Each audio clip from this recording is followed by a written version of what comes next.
বিহারে আসন রফার বদলে আসন নিয়ে মহা ঘোট পেকেছে মহাগঠবন্ধনে। বহু আসনে নাকি কংগ্রেস ও আরজেডির বন্ধুত্বপূর্ণ লড়াই হবে। এদিকে কংগ্রেসের প্রদেশ সভাপতির আসনও নাকি চাইছে আরজেডি। আরজেডির বিধায়ক আছে এমন 4 আসন দাবি করেছে কংগ্রেস। মহাগঠবন্ধনে অশান্তি কিন্তু বেড়েই চলেছে। রফা তো দূরের কথা, বিহারে মহাগঠবন্ধনের আসন ভাগাভাগির জট আরো জটিল হচ্ছে।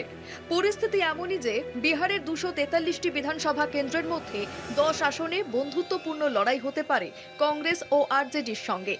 বিহারের বিধানসভা নির্বাচনে আসন ভাগাভাগি নিয়ে শাসক বিরোধী দুই শিবিরেই মতপার্থক্য ক্রমশ তীব্র হয়ে উঠছে। একদিকে শাসক শিবিরে বিজেপি ও জেডিইউর মধ্যে আসন নিয়ে লড়াই চলছে, অন্যদিকে বিরোধীদের মহাগঠবন্ধনেও দুই প্রধান দল আরজেডি ও কংগ্রেসের মধ্যেও বিরোধ চরমে। শুক্রবার দিল্লিতে কংগ্রেসের প্রার্থী বাছাই কমিটির বৈঠকে সিদ্ধান্ত হয়েছে দলের বর্তমান 17 জন বিধায়ককেই ফের প্রার্থী করা হবে। 5 বছর আগে 2020 সালের বিধানসভা নির্বাচনে কংগ্রেস 70টি আসনে লড়ে 19টি আসনে জিতেছিল। পরে দুজন বিধায়ক দলবদল করেন। বর্তমান 17 জন বিধায়ককে প্রার্থী করার সঙ্গেই কংগ্রেস আরও এমন কিছু আসন চাইছে যেখানে জয়ের সম্ভাবনা রয়েছে। এর মধ্যে 4টি আসনে এখন আরজেডির বিধায়ক রয়েছেন।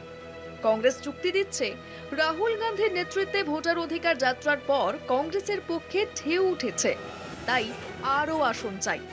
এ প্রসঙ্গে আরজেডির বক্তব্য, নিচু তলায় কংগ্রেসের সংগঠনই নেই, তাও বাড়তি আসন চাইছে।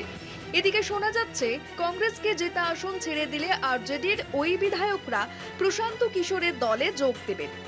ওদিকে আরজেডির পাল্টা দাবি, ঔরঙ্গাবাদ জেলার কুটুম্বা আসন কংগ্রেস ছেড়ে দিক।